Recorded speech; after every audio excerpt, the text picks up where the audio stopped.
But Ash is like, yeah, my mother's worried too all the time. Totally. And then Sam is like, tell me more about your mom. Maybe I'll grow up to bang her. Maybe. Spoilers. No. Quit it. How ya CeleBee doing, folks? It's a movie episode on TCAD. Welcome back to Kill A Delibird, the Pokemon rewatch podcast where I'm Graham, who doesn't know a lot about Pokemon, and I'm popping a bit of a cherry today with this one. A Pokemon Forever cherry. A cherry that's supposed to last forever has now been broken forever. That was strange. And the person who makes things less strange and reminds us all about the math, about the hard, cold rules, about Pokemon as a game, we have Kellan, the Pokemaster, to walk me through this crazy nonsense. Kellan, how's it going? I'm gonna ask you to rewind and do that, redo that whole intro, change the subject completely, and we'll start from the top. Okay, starting again. Welcome back to Kill A Delibird. It's a new podcast from the creators of Kill A Delibird, and it's all about weird smells. One time, I accidentally broke a jug of milk in the basement, and I cleaned it up with my socks, and then I put the socks in the hamper. This was when I was a teenager. And a couple days later, I walked into my room and I threw up because the smell was so intense. Did you actually do that? This is a true story, yeah. I was probably like What 16 or something, yeah. Oh, teenagers are so stupid. They really are. I did not think that the milk socks would get that stinky. It's milk. It goes bad. And it goes very bad. It goes very bad. It goes profoundly bad. Well, you learned a valuable life lesson that day. Yes, I did. I know. I really I think that sometimes you gotta learn about the limits. And that was the limit of milk stank, you know? I want to bitch about something real quick, unrelated to everything else. Okay. Why doesn't Walmart carry plastic fucking spray bottles? Oh my god. They don't? I couldn't find a goddamn one. I was trying to do some cleaning. My spray bottle broke that I had in a cleaner in. It's been a shitty spray bottle. I've needed to get a new one for a while. And when the nozzle broke, I was like, well, screw it. I got a couple other things to grab. Let's go to Walmart. And I go to Walmart and I'm searching around. They don't have a goddamn spray bottle anywhere. You can't buy a spray bottle. Just a regular spray bottle. I usually just will buy a Lysol spray and use it and then use the empty one. Well, I don't have an empty one, Graham. I don't have an empty one. No, but buy a new one. I don't need Lysol right now. Oh, okay. Okay. Yeah, I mean, that's surprising. Where would sell that? Somewhere should sell that. It's the most basic of basic things, and they don't have it for some reason. London Drugs doesn't have it. You gotta go to the goddamn Home Depot to get a spray bottle. Really? The Home Depot. I wouldn't have guessed that. I would have thought Walmart would have had that. Ridiculous. You would think. You would think. You would think. They got chicken. Anyway. They got cheese. They don't got spray bottles. They got Ratchet and Clank ripped apart. But they don't got spray bottles. Apparently. Anyway. Yeah, I'm fine. All right. Well, today is the movie episode, okay? We will be talking about Pokemon Forever. Right, that's what it was called when it came out, right? Pokemon CeleBee, Voice of the Forest. CeleBee, the Voice of the Forest. Pocket Monsters, the movie. CeleBee, Encounter Beyond Time, officially known as CeleBee, A Timeless Encounter in Japan, also simply known as Pokemon Forever, the fourth Pokemon movie that features CeleBee and Suicune. I am not a Suicune. Sweet Why can I never say his fucking name? Suicune. Yes. Suicune. Congratulations, you did it. This is the first time watching this movie. The first time that I watched this movie. Kellan saw it as a kid, but been a long time. I had kind of hit that. I actually had a phase where I kind of put pause on Pokemon right after Gen 2 for a while. Yeah, and then got back into it when I was mature and 18 or something. I don't know. Mature. Yeah. So I skipped Gen 3 completely and then didn't see any of the rest of the anime. So missed this movie, watched it now. We're going to get into it right away. But before then, quick announcement. Some of you have been asking for where can I donate to the show. I know some of you that wanted to hopped on Kellan's Twitch. Of course, some of that money goes to Twitch. You're asking, is there more of a tip jar? And we don't want to put anything behind a paywall. We're not in that phase here. This is a free podcast. It will always remain a free podcast, so don't worry. But we have started a Patreon.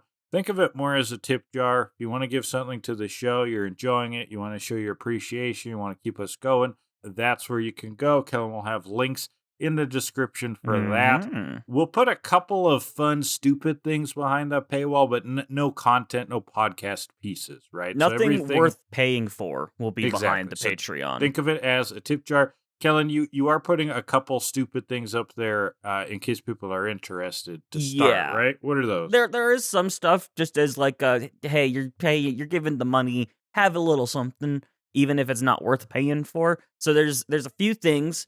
I'm making a new stinger for the end of the podcast that should hopefully be out on this one. And I will leave a spot in there for Patreon shoutouts. So if you are supporting, then you get a little shout out at the end of the episode. There is also Graham's Sega Saturn library reviews, because he's been playing through some Sega Saturn library stuff, and his wife has been writing up reviews of these Saturn games, and they are very interesting. And so, I mean, you get a little something very there. Very interesting, yes. They're odd, yes. I've read through a few of them. And then I don't want to call it a resolution, but I want to kind of keep track of how many movies I do watch in a year. Not saying that I'm going to try to watch more movies. I'm just going to see how many I watch in a year. And to do that, I'm going to keep track of them on Letterboxd. And so the idea here is that I watch a movie, I put it on the Letterboxd, I write a little thing about it, and if you're on the Patreon, you get access to my Letterboxd. It's not a good Letterboxd, but it is a Letterboxd, and you get to see what movies I've been watching and what I think of them briefly. Sweet. So we'll see how many movies I watch. I did say movies as in plural, so at least 2 this year. Hey, you already watched Schindler's List and JoJo's Rabbit, right? Well, yeah, but Rabbit. That was 2024. Oh, that was right before the new year. That was before the new year. So yeah, while bearing the lead, I watched Schindler's List for the first time.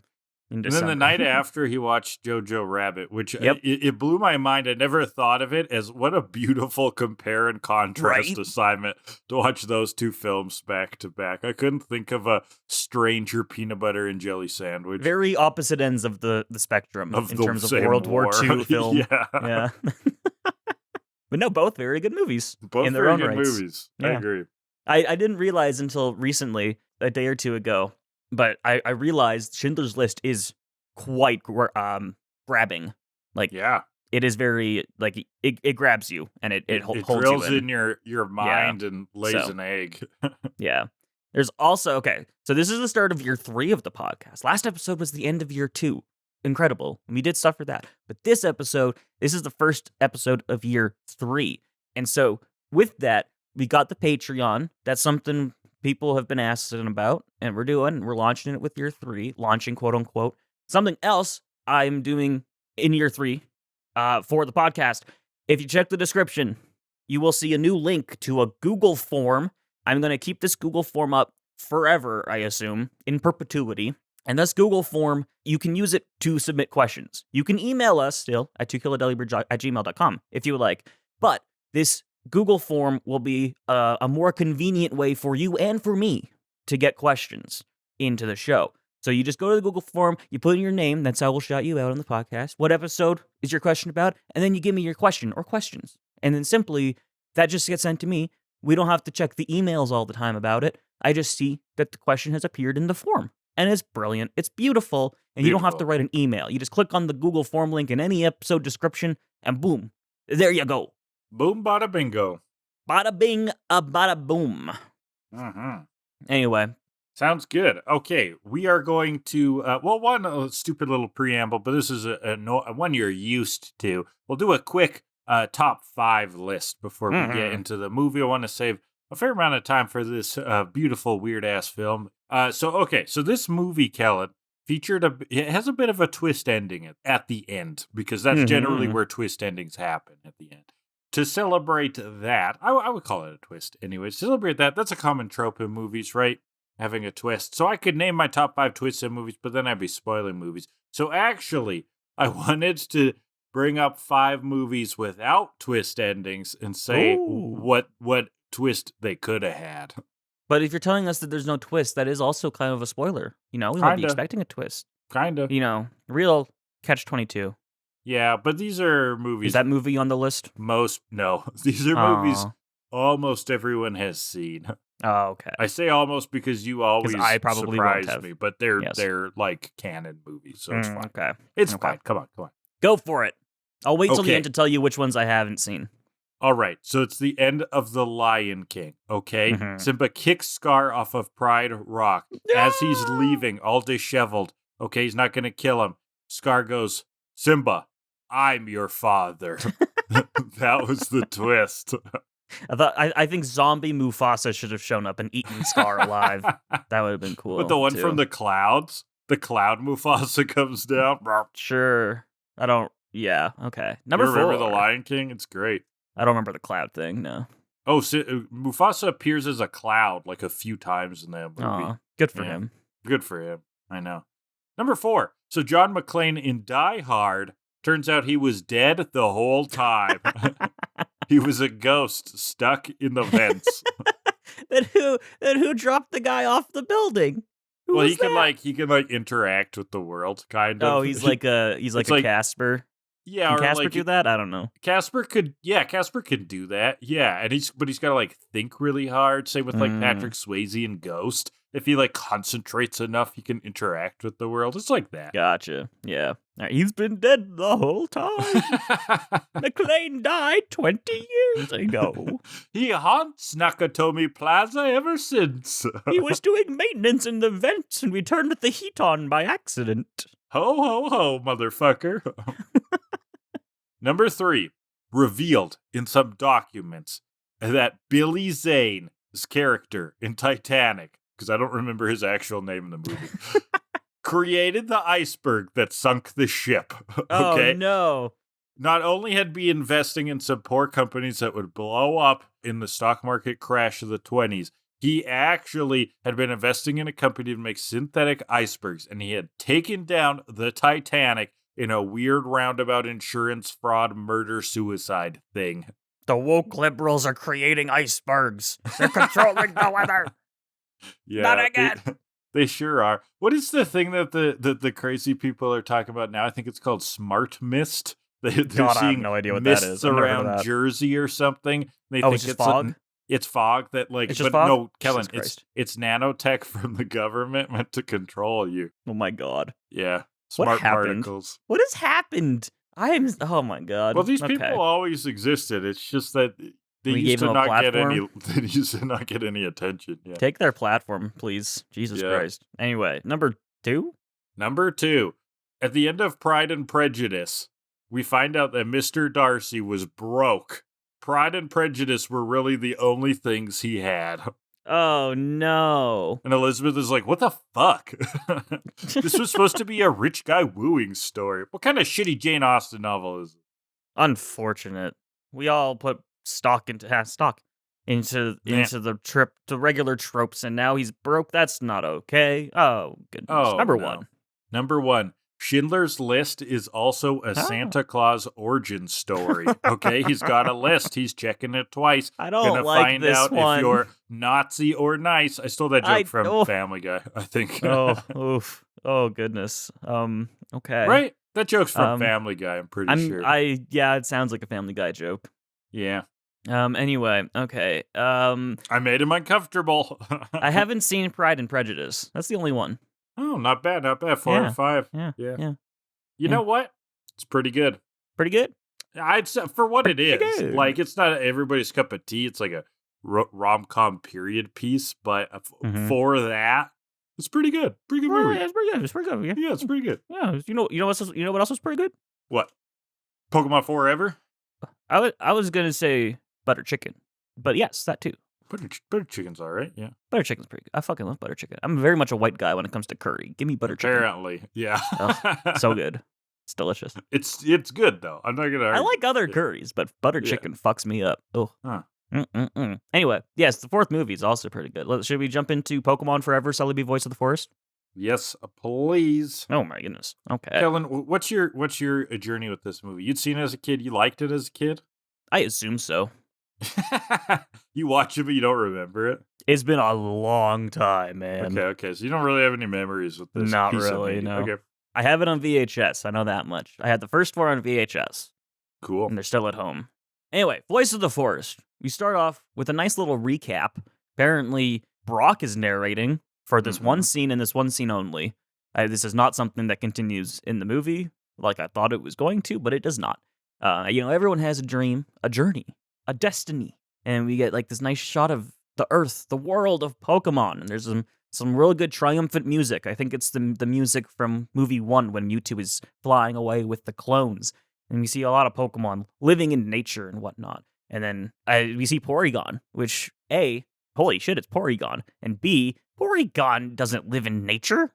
It's artificially created. What is this? That was a shot of a city that has like Jigglypuff, Porygon, and Electrode all kind of hanging out together. But no, you're right. Like, yeah, I didn't write city in my notes. Yeah, he was kind of in a back alley. Yeah. And then Brock's like, some people also cockfight with them for money. And so battles. And it's exciting. Blah, blah, blah. And it's legal, too. Everyone has dreams, but these dreams burn brightest for Ashketchum. And we recap. He got Pikachu and stuff. And these are like... And then I joined him, and Misty joined him before that, or after that, or whatever. And now we're all hanging out. But these recap shots are like redone. Because the scene of Ash getting Pikachu, A, Ash isn't in his pajamas like he was in the episode. And B, Pikachu isn't fat Pikachu. Yes, interesting. You can tell. Yeah. So... Yeah, this whole little recap's kind of whatever, though. And it feels like not distinctly not part of the movie, because we'll get a pretty big tone shift. Even kind of like the look of it kind of shifts a bit. So yeah, there were a lot of things added for the dub. I don't remember if this scene was one of them. I mean, for a long time, we did get these sort of versions of Japanese things that were like, stupid Americans. We gotta add stuff to make it easier. We gotta add stuff to make sure they're following. And it's kind of like, there's something about that come on. Much later that we'll get into. Right. So we get, Brock's like, he's journeying and he has his friends, Misty and yours truly, Brock. And that's where the narration ends. There's no more of that. I don't know why Brock narrated this, but oh well. Yeah, it was kind of random. But now the movie actually starts, okay? Total tone change. Totally. You can tell that it's that this is now the real movie, and it starts off with the CGI forest. There are a couple times where they use CGI in this film. They've done that in all 3 a little bit. Definitely 2 and 3 had some CGI. Oh, 1 definitely did too. The giant doors. Yeah, they all did then. Yeah. All right, so something's running in this forest, and this little green guy comes through. He's like a bit of a fairy, a little bit of a forest fairy. So Houndoom, right? Was it Houndoom? Yeah. We've met him before. Devil Dog is chasing the...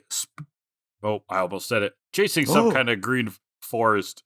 This onion fairy thing. Onion fairy, yes. And then out comes a Scyther. Oh god, it chops the onion, and Scyther starts crying. But there's also a kid wandering around. Who happens to have cave. garlic. Ooh. A great aromatics. This is Wario. So this kid is approaching the entrance to this forest, and some random girl comes running down, being like, "Be careful! If you hear the voice of the forest, don't move or you die." That is basically what she says. She elaborates a bit. She says, "If you hear this voice, you gotta not respond. You gotta turn a stone. You gotta run away because the voice of the forest. Well, you gotta do something, but by doing nothing, kid. Because if you get caught by this spirit, you're gonna end up in a different time. Because this thing time travels, and it does so sporadically and ferociously. Ooh!" And then she gives him some lunch. Some nice fresh bread. Oh, looks good. Yeah, look good. Anime bread. Hell yeah. Mm-hmm. So we're back in the forest. There's a furret. I love furret. And then there's our onion fairy again, still being chased, and she gets cornered. Flamethrower, but she protects it. Gets smacked out of the air again, and some bad guy on a bike, on a motorcycle, comes in biker dude, trying to capture it in this weird cage thingy. You've been giving me the slip for a long time. Ooh, the weird cage thing is interesting. We'll get some insight into that soon. Why that's interesting. Celebi lets out a big scream. Things aren't going well. Who lets out a big scream? The little onion fairy. The little onion fairy. Onion fairy, yes. The kid hears. Oh, that's curious. There's a bunch of, like, Blossom and other Pokemon from the forest. They're running away. And then, here she comes again, still being chased. The kid goes after it, but Scyther has her pinned down, which was quite visceral. And I didn't like that. That looked very violent. Oh, yeah. But, it's always nice seeing, like, even you called out Furret. It's nice seeing Pokemon, even when you've seen them before in the show, if you like them, seeing them in the movies, because they get extra frames. It's like, oh, yeah, check out this. It's smoother. Oh, my God. Check out this 24 FPS Furret. Oh, so nice. Beautiful. Well, Houndoom flamethrowers at the kid, because the kid's like, 2 against 1 isn't fair, as if evil Pokemon care about fairness. Right. But the onion fairy gets away and flies to the kid. And here comes the biker man. He's a Pokemon hunter. He catches rare Pokemon, auctions them off. The kid runs away, and the biker chases, which I feel like the biker has a bit of an unfair advantage here. Being on a bike? Being on a bike, yes. So he is in the forest, a motorcycle. Notoriously difficult place to motor bike. Not for anime he's off bikers. Yeah, he's got his off-road That's like the license. best place for them. They can do sick tricks. He played so much Excite Bike for the NES. Yeah. Yeah, he can rotate forward Kicks and ass. backward. It's incredible. So the onion fairy cries out and the woods turn blue and she shines. And then suddenly her and the boy disappear. Oh, goodness. Left behind a sketchbook. That shrine woman from the beginning is like, could that be time traveling? Because she sees like the glowing. And she's like, I like the idea of you see something weird and you're like, time travel. Yeah, I know, right? Well, somewhere else we see some guy with a Sneasel has the hunter that we just saw. He wants to know about the Celebi, yeah. Well, hold on, 40 years ago. So there's a big cut. What's a Celebi? But how they did the cut was kind of cool because we're looking at the forest, right? It zooms out, and now we're looking at a painting of those woods with the biker guy. And we see this is the biker guy's shack, but he is visibly a lot older, right? And there's another rough-looking, also kind of looks like a biker, but like a real villain-looking guy, with like a mask and some rough leather. And yeah, he's got this Sneasel, and they're roughing up our previous biker dude, who is a lot older now. He's 40 years older, we find out. We hear right away, because he's like, tell me about that 40 years ago when you saw that Celebi motherfucker. What's a Celebi? Interesting. Ooh. Who knows? He says he has a dark ball, and he has an R on his back. That's interesting. If you catch that, he's got an R. Well, we'll get back to that. He says the dark ball Pokemon caught in them become evil and increase to the highest level. Let me show you. And so he brings out this Tyranitar, this timid Tyranitar he has in a cage, and he catches it, and then he lets it out of the ball, and suddenly it's evil and like 3 times as tall.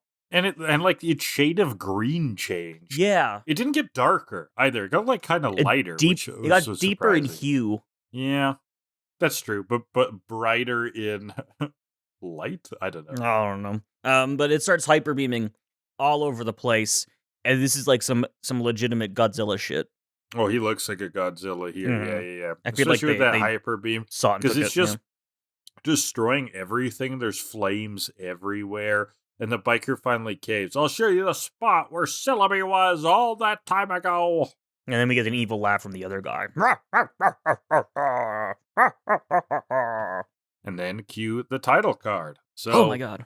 If we weren't in it, we are now. We are in the thick of it, as KSI would say. In the thick of it, everybody that is a dated knows. Reference already. Is it? Like a month. It's been like 2 months. It's already a dated reference. That's another thing I thought you'd be surprised that I knew about. I don't know. There's some things. If it's Twitch related, you're more likely to know it. Exactly. That's the only reason I know. Yeah. But anyways. Anyway, so we see the gang. They're waiting for a fairy to take them to the next gym. But where are Ash and Pikachu? Oh God, Crobat's gonna search Ash. They find him. Ash, of course, fighting some Australian kid named Dundee, who has a crocodile. Yeah, that's got to be borderline offensive. Come on. Not actually. That was a joke, but like, come on. It's like having Australians an rise up. Irish character and his name is like Drunky McGee. McDrunkface McGee. And he's a spinda. Yeah, like, oh my god. Of course. Oh. So he's going to be Crocodile versus Pikachu. And then we get the opening credits over, I think this is like a tradition, a remix of the current theme song. And it ripped. I'll this give it kicks to you. ass. I know This that kicks I'm ass. often kind of negative about some of the songs with vocals, but I was into it. This was a good one. Johto! Pokemonjohto, born to be a winner. Oh, Pokemon. And of course, like, the other trope that they've established is that there will be this like opening battle against some random fucko, right? mhm. And for whatever reason, the animation in it will be gorgeous. Yep. they're like, let's make that opening fight animation just super fluid. We And got a it's big budget for this one. Blow half of it on the first 5 minutes. And it's great seeing Pikachu just move so fluidly, right? Mhm. Jumping over and under this thing. Thunderbolts flying around. So yeah, beautiful little fight. Eventually, Pikachu thundershocks the kid by accident. Yeah. Oops. And then Crobat comes in and is like, Ash, get to the goddamn ferry. What are you doing? They're waiting for you. It's about to leave. And Ash is Ash like, oh, God. realizes that it's basically gone. He sees it leaving. Brock and Misty are on the ferry. It's moved away from the dock. Ash runs across the pier, jumps through the air. What a risk taker with Pikachu on his back. And somebody catches him and pulls him onto the ferry. Some dude. You missed the part where he gets caught by a train. Oh, stuck behind a train, yeah. It's like an employee of the dock, like moving crates and stuff, but it gives the exact same feeling as when you're driving somewhere in a hurry and you get stuck behind a goddamn train. Yeah. We know that feeling. All too well. But yeah, he gets saved by this guy. I'm just going to call him Guy. I don't think we ever got a name for this man. I don't know. I think we did either, which is weird because he is a character in the rest of Yeah. the movie, but he's just a dude. I don't He's know. just a dude. Does Bulbapedia have a name for him? Mr. White? Yes. They yeah, call I him think Mr. so. White. Where did like that? Some makes me wonder. Like, did I miss that, or is that just No, never said at all? That's never said. That maybe it's said in Japanese. It looks like Maybe. his Japanese name translates to white. Maybe it's Shiro. I know that's the Japanese word for white. I know that for some reason. So maybe it's that, but I don't know.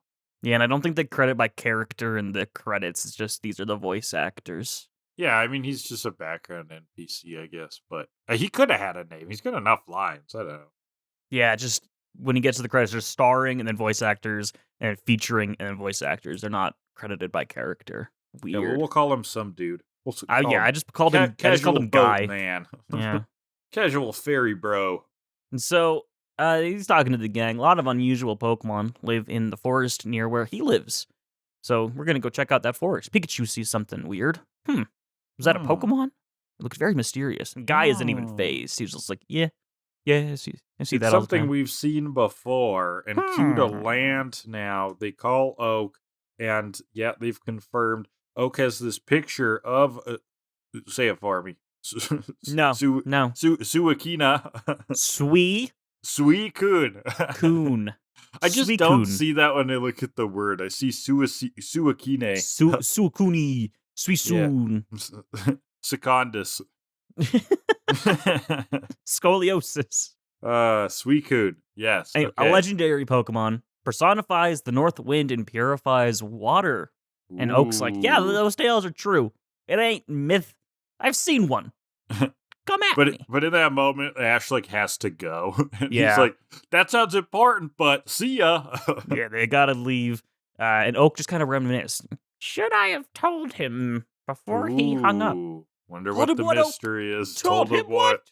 So we're speedboating through the forest. We gotta because find that basically Suicune. Casual Boat Bro is going to help them look for rare Mhm. Pokemon. Team Rocket is nearby, and by nearby, I mean vertically nearby. They're right above in a paraglider, a pedal paraglider. Hey, those twerps are beneath us. Of course they're beneath us. They're twerps.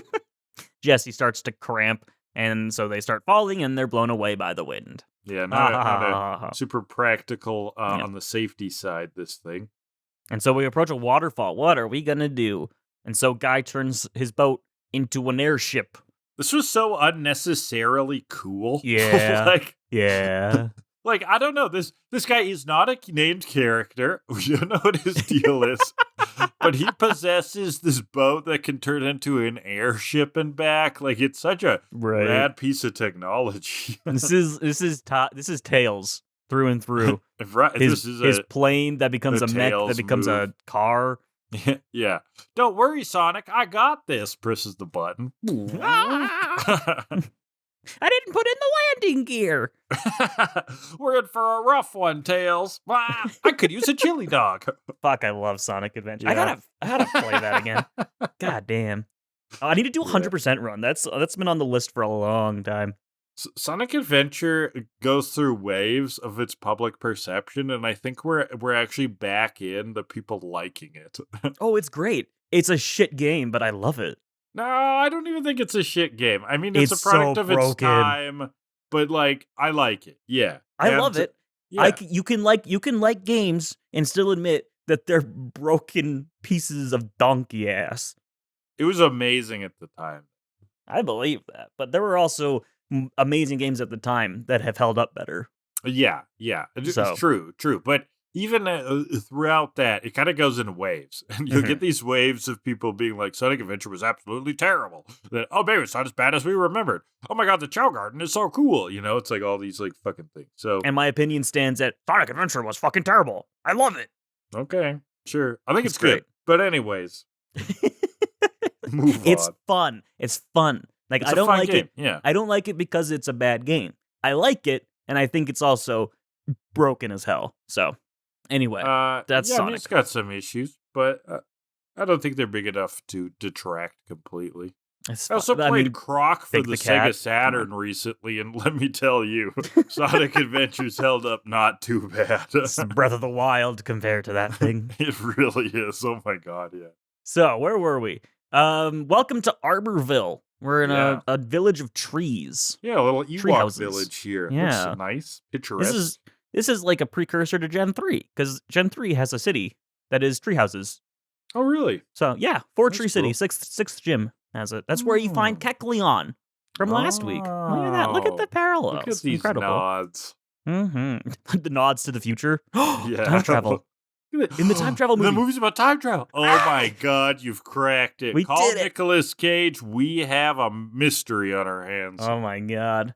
Well, the gang find the cave we saw from before, and some random old lady, who no idea who this is, tells them, just no idea who this is, although she is dressed in the same clothes as the woman from the beginning, which is kind of interesting.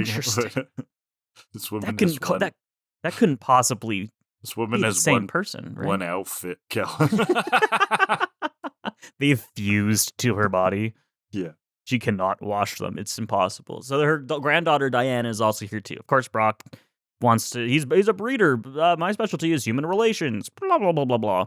Her grandma's the guardian of the forest guardian. Yes, the entrance. And the grandma just spews out her like what I think is basically just like an autoplay dialogue from her warning about the voice of the forest. Like anybody comes by, you there, the voice of the forest, be careful, be careful. And then she stands there in a looped animation as a text box appears that says, do you want to hear that again? Yes or no? Exactly, yeah. And her but it defaults to yes. So that you hit it and you're like, fuck. I was just mashing. Gabora all over again. God damn.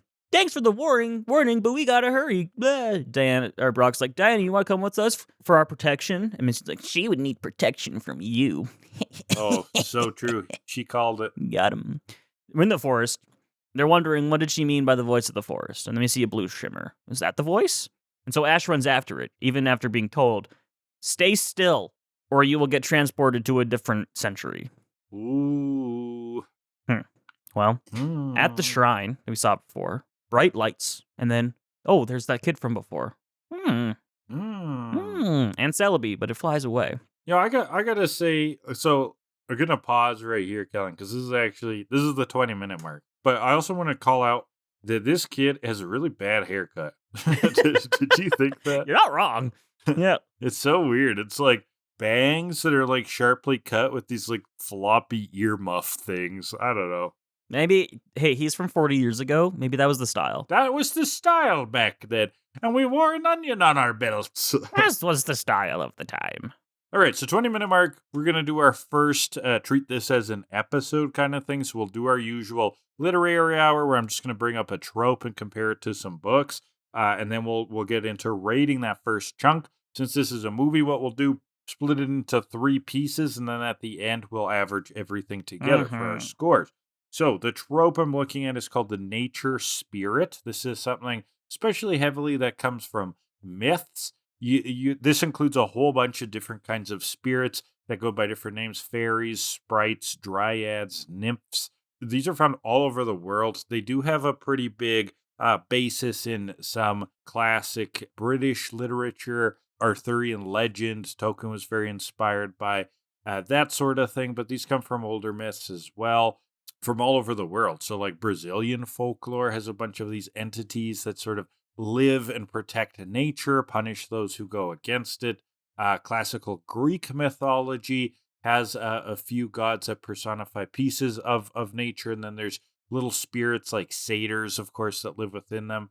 Now, I think Japanese mythology, and particularly the Shinto religion, has kami, I believe, which are spirits of nature that basically, they're like a tree, or they're the river of that fact. And kami is kind of like a god, like a deity that actually personifies pieces of nature. Yeah, and then Scandinavian Norse mythology have a bunch of these too. Spirits of the land called landvitter, who protect and nourish their domain. They could vary greatly in size, take on appearances, of animals or fantastic beings or humans, and that sort of thing. So this idea of like a spirit that's very much tied to this piece of nature, to this land, runs all through mythology, and that really is what they're picking up here with the spirit of the forest being this little fairy guy who's definitely inspired by these sort of tropes. It even runs into Bloons TD6, where there is a tower called Spirit of the Forest. Oh, yeah, that punishes the balloons? Yeah, he grows vines all over the track, and so balloons come in and they take constant damage while they're on the vines. So that's nice. Is one of the best towers in the game. So there you go. Cool. There you go. All right, let's rate the first section, shall we? Yeah, so this is the 4 pour of the plastic ping pong pitcher of objective rankings. We're going to pull 2 categories at random, rank this section based on those. What do we got first, Kellan? Well, the first one is going to be the variety of Pokemon. The Pokemon variety. I mean, the movies are good for variety. I think later sections would be higher, unfortunately, but it's still decent variety. So we've got Croconaw, we've got Crobat, we've got Pikachu, we've got Celebi, we've got Sneasel, we've got Tyranitar, Scyther, Houndoom. There's also all the Pokemon that came out in that the prologue thing. Oh yeah, like the Blossom. Every Pokemon that was running away. So there's all those. Yeah, all the Pokemon that were running away. A bunch of forest Pokemon. So quite a few. Pretty good. Like, later would be higher, but I still think this is pretty high. This is still pretty high. I'll even go at like a 9. Like later, I would say would be a 10. But this is a 9. It's your 9. So yeah, it's high up there. I'm gonna go 8.4. So that's 8.7 for variety. Second category for this section will be the sweet sentences. Not much yet, I would say. No, not much yet. Well, that opening, like right at the beginning, although I didn't find it a super compelling recap, that beginning with like dreams that fills the heart, a magical place, a world of Pokemon. Nice little thing. And of course, the guardian of the forest, old woman. Don't move if you hear the voice of the forest. I don't know, I kind of like that sort of jam a bit. I really liked it when Tyranitar said, I'm a firing my laser. 2 against 1 isn't fair. Do we count the opening theme remix as a sentence? No, that's music. I don't think so, unfortunately. I kind of like Oak talking about Suicune personifying the north wind and purifying water. That's some cool sounds, some vivid, extreme ideas. What about Team Rockets? They're beneath us. Of course they're beneath us. They're twerps. Not bad. Yeah, nothing philosophical yet. That's not till like the end. Come on. Well, yeah, as these things go. I like Misty's bird. She needs protection from you. And that's about it. So, Yeah. unfortunately, like, it's fine, but it's not strong. Yeah, 3.4. It's about what it needs to be for this part of the movie, but Yeah. it's just too early. You said 3.4? Yeah. Yeah. 4.1. 4.1, so that's 3.75 for that one. And we'll wait to the end to give you an overall score after all 6 categories. So let's get back into it with a great detective moment from Ash. They approach this unconscious child, and Ash goes, "Hey, it's a kid. It's a human child." It's a child." It's a great one, Ash. Good one. So the gang saves this child, gonna take him back to that Arborville and Aunt Diana's house. we see Celebi as well. Before. She's Ooh, hurt, yeah, but we saw flies away. Celebi like kind of hiding away, right? Yeah. But back in Arborville, this kid wakes up, kind of attacks Ash. "What did you do with Celebi? Where am I? You What took happened?" him. What happened? Blah, blah. And the grandma, though, "I can't believe it. It's you." "Finally! Thank goodness you came back. This kid is the kid that disappeared 40 years ago. I told you about." And Diana's like, "That can't be." And she's like, "Maybe it can't be, but it is. And the kid's like, "Oh my God, you're the bread lady. You gave me the bread. Amazing." Yeah. And so she gives him the sketchbook he left behind for 40 years. Wow. So it's really been 40 years. This is the kid from the beginning. This guardian is a woman from the beginning. Do we need to be more obvious?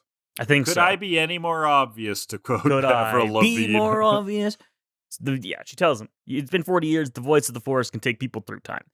Meanwhile, we see a giant spider crab mech thing stomping through the forest. Yeah.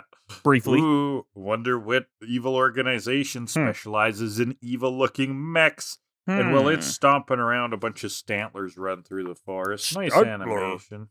Yep. Back to the gang, the kid's like, "So where the fuck is Celebi?" And the grandma's like, "Celebi? Oh, you mean the spirit of the forest? We use his formal name around here." We're on a first name basis with Celebi. Yeah.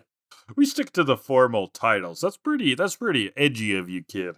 But they explain basically, like, Celebi, you guys were in trouble, and Celebi got you out the only way it knew how. So it probably went back to the Lake of Life, where it seems to be from.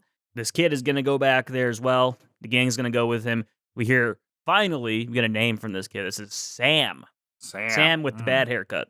Yosemite Sam. Yabba dabba doo. The name's important. Not going to say why. No, it's not. Shut up. Don't spoil it. Samwise Gamgee. The true So Team hero. Rocket, we see, stuck in a tree from their previous escapade.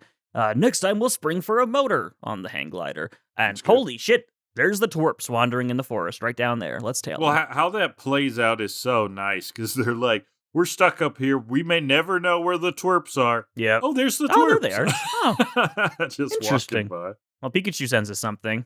Look up there. There's a hole in the tree. And a bunch of Pokemon. Pokemon around it.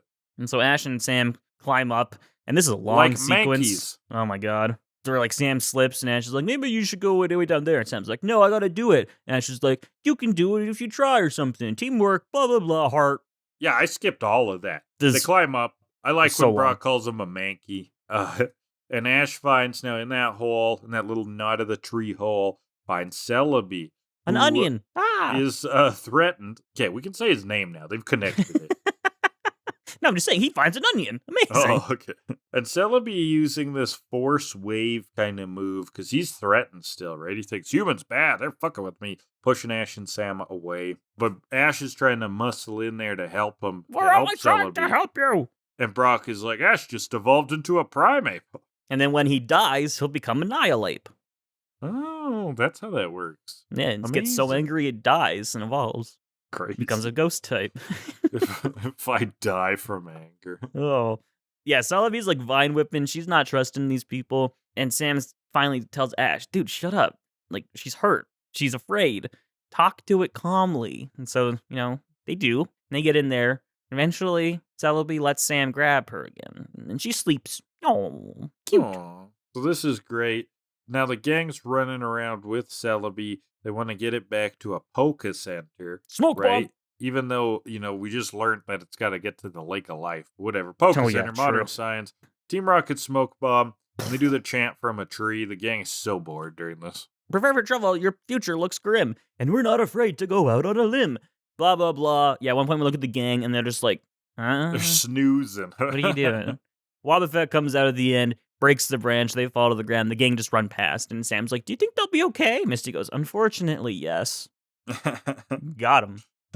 Well, you got lucky this time, Jesse yells. James goes, they are always lucky. Approaching the village, the mech, we see. Yeah, that villain from before with the Tyranitar is on the mech. Got that R on his back, front and center now. And Team Rocket sees this going on and is like, he's trying to steal our Pikachu. Yes, because every villain has a strange fascination with this one random Pikachu. Yeah, that's not just a you thing. That's all of them. Everybody. It's the poop knife of Pokemon that people need to steal. The poop knife? Do you not know the poop knife? I know a poop knife, but is this the same one you know? Probably. Everyone knows the poop knife. It's like What's this from? Internet history. It's an old Reddit post or something. A Tumblr post. Yeah. Like something that's normal in your household may not be normal in other households. This guy's family takes unusually large shits, and so they keep an old rusty knife by the toilet to cut up the poops so they don't clog the drains. That's fucking crazy. Or clog the pipes. And so he goes to his friend's house, he takes a poop, and he can't find the poop knife. So he goes and asks his friend, where's your poop knife? And that's how he realizes not every house has a poop knife. It's so good. That's so fucking wild. Anyway. I thought no, this is actually really weird, Kellan, because I, in high school, made up the term shit knife, but for something completely different. And I was like, wait, are you talking about an insider? I would even like translated it to French and tried to put it in songs. I can't remember it now. But it was this story of a guy who in the Arctic who was dying. And he needed to kill a dog to live, and he made a knife out of his own feces because it was so cold. No. I was like, oh my god, the shit knife. Gross. This so, is the same, no, it's the beautiful. Same There's two completely different. Yeah, this is the same milk socks fiasco, Graham. Gross. Yeah, but this is beautiful, Kellan, that the same phrase, effectively, poop knife, could have two completely different meanings. A knife of poop and a knife to cut poop. Wow, isn't the English language gorgeous? It's fascinating. Yeah, gorgeous is one word for it. But they ask who is aboard this thing, and the guy's like, I'm a Pokemon lover. And I'm like, ew. Ooh, don't love him too much. Ew. He looks like a Mexican wrestler. Yeah, and so they send Wheezing out to go deal with this guy, and the mech is confronting the gang with Celebi. And so he sends out this giant Tyranitar who hyper beams and it's coming at him, but Wheezing smongs it up. And they're like, two can play the Celebi stealing game. I thought you were about the Pikachu. Mm-hmm. Where did you switch to Celebi? They'll change whenever. Yeah. Tyranitar hyper beams them to bits. And then we finally get to, we get the kind of an introduction to this guy. Meowth saw him in a Mexican wrestling movie. That's who this is. No, he's actually a prominent member of Team Rocket, known as the Iron Mask Marauder. Ooh. Mm-hmm. And Team Rocket, our beloved Team Rocket trio, is groveling in front of him. They look up to this guy, and they're like, hey, we're in Team Rocket. Can you tell by our uniforms? Meowth's like, I am too, but Pokemon gotta go naked. I like that we get confirmation that that is exactly naked, what that is, yeah. So the gang's running, Misty trips, twists her knee. I know, I thought that was a funny turn of phrase too, right? Like, you twist your ankle, but your knee, you either hit, or like, if you twist it, wouldn't your leg be like protruding in the completely wrong direction? Yeah, like that would twist your calf and stuff, wouldn't it as well? Yeah. Ash says stay off of it. It's a great idea, Ash, because we walk on our knees. Doctor. Yeah. Stop walking on your knee, Misty. But then in come the Dark Sneasel and Caesar, and it's battle time. Battle theme comes on. Brock takes Celebi, and Sam's going to step in with his really old Pokeball with a little valve on it. Yeah, it's neat. It's like an old steam-powered Pokeball. He twists the valve, and it opens up, and then out comes his Charmeleon. And Bayleaf's also here. Yeah. So we got Charmeleon, Bayleaf. They're going to fight against Caesar and Sneasel. Yeah, this old Pokeball is interesting because, like, they seem to not be able to keep old Pokeball things consistent in Pokemon. Because there's this one. There's been multiple attempts, Yeah, right? and then Legends Arceus is like, these are the first Pokeballs. And they're like latches made out of apricorns. I feel like that's a different area. Maybe. Different region. But there's also times where it's like, Pokeballs were invented like 5 years ago, blah, blah, blah. And we're like, what is the history of the Pokeball? It's totally we have no idea. inconsistent. Yeah. And so, yeah, Charmeleon and Bayleaf versus Sneasel and Caesar. They're dodging around. Razor Leaf, but Caesar double teams and hits Bayleaf hard. Double teams again. Charmeleon is out there, but Sneasel. And Caesar hits Bayleaf again. And Sam's like, Ash, do something. You gotta find the real one. It's double team, you idiot. Concentrate. Bayleaf concentrates. Finds the real one. Razor Leaf vine whips it back. Charmeleon headbutts Sneasel. They both go down. Woo. A great battle, actually. Again, Solid battle, yeah. When they put some animation into these things, like it's nice and fluid. And it's cool even just seeing like Bayleaf like move a bit more. Yeah. It's refreshing. So we cut away from that now, and the Spider Mech has Team Rocket in the back. They're going to work together, I guess. But they stumble into where the battle had just taken place and find Caesar and Sneasel tied up. That was interesting. They tied them up after beating. Yeah. And the Iron Masked Marauder is like, these kids aren't as wimpy as I thought. This is going to get interesting. He appreciates a challenge. I respect that. Yeah, I respect that too. So, cut to the gang in the forest again. Brock is find a way Misty on his back. The mist is setting in. Kellan, it's the smart mist from the government. I warned you. We're in New Jersey. No. Togepi was scared of the drones. Oh, it's all coming together. And now out of the mist, an Ursaring and a Teddiursa appear. That was spooky for a second because those Ursarings can devour children whole. But they're peaceful, and they want them to follow them for some reason. Yeah, follow me to my fire pit, and we'll roast you over an open flame. Where my oatmeal is just right. And our beds. Oh, there's only 2 of them, though. Are too comfy. Yeah. Yeah, he follows, and then a Stantler takes over at one point. They, like, nod to each other. I'm like, yeah. Yeah, this is kind of cool. They're getting, like, passed off to different forest creatures for their different regions. Well, this is where the bear shift ends. Okay, now you're on deer duty. And then we get into the Furret habitat, where Furret leads them by running through the grass and then poking his little head up. Yeah, it's cute. It is cute. Fucking love Furret. God damn. And he leads them to this lake that is lake of life, presumably perhaps? the lake of life. Sam wades in holding Celebi. Tons of Pokemon are watching. Like, this is some kind of sacred event, and they're all connected with it, right? Like, they can feel it on the back of their necks that something important is happening. Celebi goes into the lake, floats underwater, and starts glowing. Oh, yeah. Yeah, under the rays of sunlight, glows, and her life seems to replenish. And Brock's like, this must be the lake of life. Hey, that's it. The water must have brought Celebi back to life. I know. That's a detective moment. Come Incredible. on. That was, like, insane dialogue. I was like, okay. Yes, Brock, yes. But she's flying around, and this is where we get some character from Celebi. And she's just like a little jokester. She likes to have a little fun. Yeah. She's a forest fairy. She's very much like Puck. Yes, from, I was gonna say that. Midsummer Night's Dream. Yes. Yeah, she like bonks Ash's hat down, and we're like, it's adorable. Oh my goodness, skimming around the water, splashing the guys. And then Ash and Sam jump in to swim with Celebi and all of these water Pokemon. But, oh fuck, wait, we forgot, we're humans, we need oxygen. Let's get up to the surface. Where Celebi helps them fly around in the air.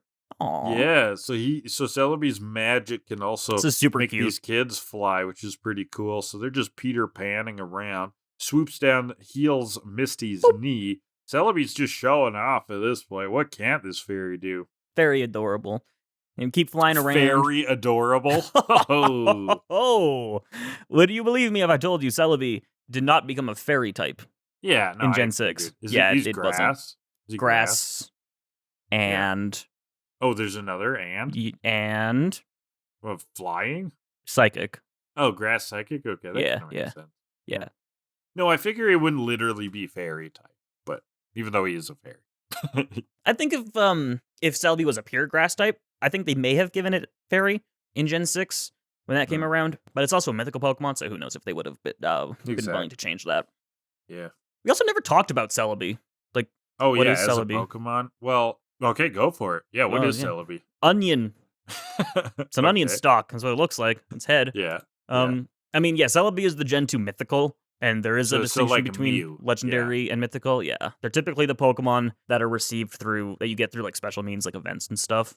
Yeah, and they're not really part of the game in the same way. Like, they don't usually ship with the game. They're like, like something that they can transfer on your game via an event or like a contest or something. They're typically the Pokemon that are data mined out of the games before they're revealed. Yeah. No, Celebi is the mythical for Gen 2. Lore-wise, that's like they're even more rare than legendary, which they are because they're harder to obtain. They're Pokemon that aren't needed to complete the Pokedex in the games. Like, they have dex entries and stuff, but you don't need them to complete the dex according to the games. And they're more like some sort of fundamental spiritual aspect of the world that's even like outside of this silly little game of catch that we play. In the society that we've created. But no, Celebi is like Mew. It has base 100 stats across the board, makes it just a pretty good Pokemon in general, can do a lot of things. And that's pretty much it. I mean, it's Holy Celebi. Crap, is it ever kicking ass in the pocket card game right now? It's actually it's Celebi comboed with the Grass Wizard thing. Super Superior. Superior. Yeah. That combo is so cracked that like everybody's using it and the meta's broken, and you just go on with your grass deck and you fight somebody else also using the same grass deck, and that's the meta right now. Yeah, so it's they gotta put something else out to combat that. It's like one of them attaches a bunch of energy, or no, it's Superior has double energy effects. It doubles up energy, and then Celebi has an energy. Celebi, attack. For every energy attached to it, you flip a coin, and for every head, you get 50.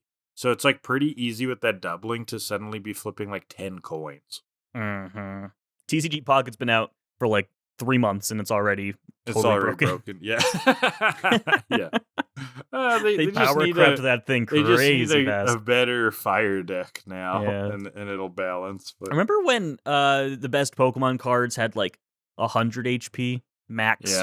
Yeah. And now they've got like, you can get up to like 500. It's ridiculous. So yeah, that's Celebi. Any questions from the class? No, teacher. Okay. Celebi's name also sounds like celery, which is a good vegetable. And I will die on that. I like celery.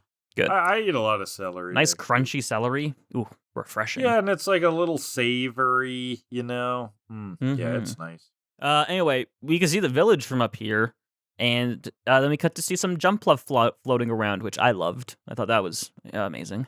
And Celebi finds a berry tree. This berry tree, and then I don't know if Celebi's a he or she or what, but then genderless. So he, she, they, it, whatever. Yeah, they. So then Celebi loses their mind eating these berries. Like, oh my god, they're so good. And the gang all eats them too. These are fucking tasty. Hell yeah. Celebi's really happy about these berries. It's so cute. Celebi's fucking adorable. God damn it. Find you someone who looks at you the way Celebi looks at berries. Right? That's impossible, actually. Don't set your expectations too high. Yeah, don't live in the anime universe. Yeah. So at sunset, we see the Iron Mask Marauder. I just call him IMM. He's still hunting. Team Rocket would rather find some lunch. Got him. They see a peach tree. They see a peach tree that they're like going by while this mech is still plodding along. They grab at the peach and like fall off the mech, and now they're on the forest floor fighting over this peach. And then the peach is just like eaten by like a Pidgey or something. Pidgeotto sweeps in, takes it, and they realize they've been left behind. And so they chase after the mech, and James goes, "We'll even chip in for gas." I like that. Yeah, I wonder how much gas this thing takes. Oof. Is it gas or is it diesel? Or is it electric? Or is it a hybrid? Or does it have a new energy source? I mean, my giant spider mech. It's a hybrid. I think it would be powered by electrodes, actually. Yeah, probably. It's powered by the innards of Rattata. Ooh. Vile. Shove intestines into it. Rat meat. This thing runs on 100%. Eco-friendly rat meat. Slaps neck. This thing can hold so many Rattata guts. Yeah. All right. It's night. We're camping out. Pikachu and Celebi, they're sleeping, cuddled up. It's very cute. Sam is sketching them. He always sketches new Pokemon he sees. And they're very nice drawings. They're very good drawings. Like, Ash says it's like a handmade Pokedex. Whoa. That is a line. That is a cool line, actually. Ooh, very cool line. And so Sam's like, I guess you know more about the future than I do. Yeah, no shit. But then Ash from the 50s. Ash has a really rough line here, like a really unempathetic line. Yeah. Yeah, well, I'm glad I'm not stuck in the future like you, fucko. Thank God I'm not in your situation. Just sad. He's like, oh yeah, you're right. Your situation shit. My situation sucks. My mom's probably so worried. Ash, Jesus Christ, chill. But Ash is like, yeah, my mother's worried too, all the time, totally. And then Sam is like, tell me more about your mom. Maybe I'll grow up to bang her. Maybe. Spoilers. Don't. Quit it. Well, Ash is hungry now because when he thinks of mom, he gets hungry.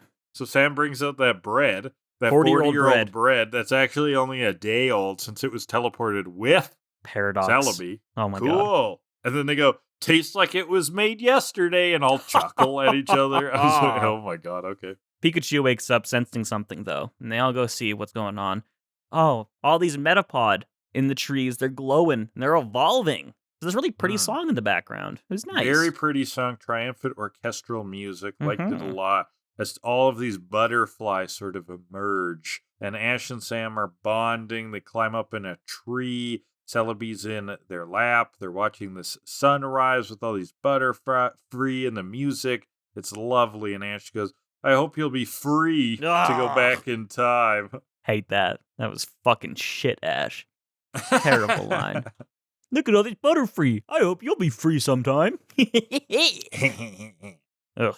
And that is break 2. Oh my goodness. Yeah. That was fast. Okay, well hit it. The last one is like a whole battle. Oh, yeah. Hit it. Go for it. Fucking book it, all right, baby. Okay, so the trope is about healing springs. We got the lake of life there. Celebi's lowered into, and this is a huge trope of springs that actually like revive people. Going way back in myth and religion, there's actually an example in the Christian Bible itself. There's something called the Pool of Bethesda, which I'm wondering if this is where Bethesda, the software company, took its name from.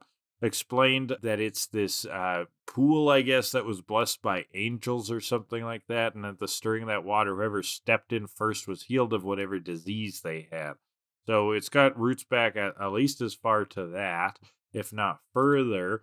For a book, and of course there's a lot of kind of media examples. We could go into stuff like Lord of the Rings, etc. But I wanted to take from American Gods, Neil Gaiman, who may be a really shitty guy, it turns out, but you know, a book's a book. Boo, shitty people. Yeah, I mean, maybe don't buy it, but like pirate it, whatever. And so the Norns in that book granted the undead a drink from the Well of Erd, which is some sort of water of time, spring of fate, which purges this character's body of decay, clarifies her memories, and gives her insight on what she needs to do, which is some rare fantastical privilege. American Gods is interesting because it's supposed to be the mythology of America, that all of these like old world gods are now living in America, and it's about this person's like very trippy adventure throughout it. Very weird, surreal book, kind of heavy, kind of long. What about every video game ever where hot springs are a source of health? Oh yeah, there you go. Like Zelda. It's a very common Zelda thing in Zelda. Have Breath of the Wild, Tears of the Kingdom, Echoes of Wisdom. Yeah, where you can like lay down. I mean, I'm seeing Super Adventure Island 2 as hot springs. Okay. Hell yeah. Right. Yeah. I mean that feels like a common trope. I'm just tripping over great examples. Hades does that. There's Hollow a hot spring in that. Gen 3 Pokemon, but it doesn't heal you. Bunch of Zelda games. Or does it heal you? I can't remember. I don't think so. There's heal or save at one in what's that game? Takes place in Japan, but it's by a Western studio. Ghosts of Tsushima. Ghosts of Tsushima. Yeah. Now I'm thinking of if I were to leave green in one of the like other islands they added, there is actually a hot spring. You run into it, your Pokemon heal. Oh, cool. So it is a thing. All Pokemon. right. Yes. All right. So that's or Healing Infinity Games. Springs. Let's do the 4-pour for this second part of the movie. Come on, world's worst detectives.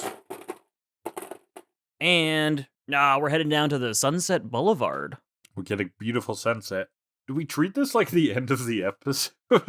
Actually, it's a sunrise we get. Sorry, Is it? it's not a Shit. sunset. No, it's but a we had sunrise. one. We had one when the IMM is still hunting for the thing and the peach tree incident. We get a incident. full night during this time. We get a sunset and then a sunrise. Do we still incorporate that, right? A sunrise? It's just a reverse sunset.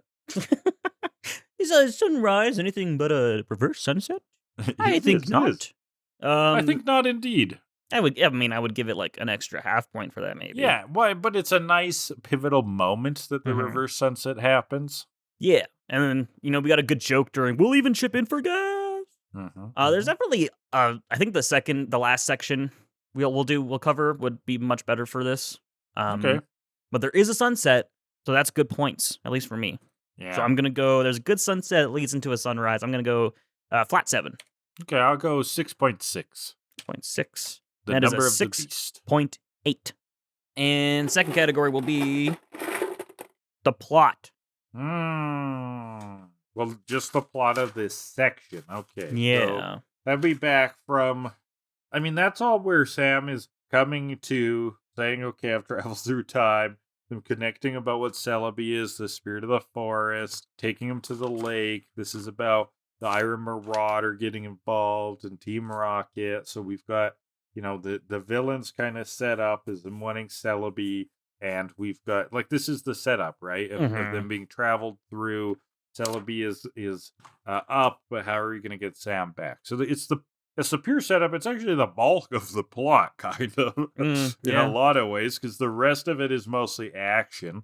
It's true. And this is solid. This is solid Pokemon plotting. I mean, for how Pokemon gets into it. So, this is incredible? No, but since then, this is kind of what we get, Kellan. Yeah, from the first section, it was we met Sam, we went back, we went into the forest, lake, our villain has met our heroes, blah, blah, blah. Yeah, the chess pieces are a-moving. Yeah.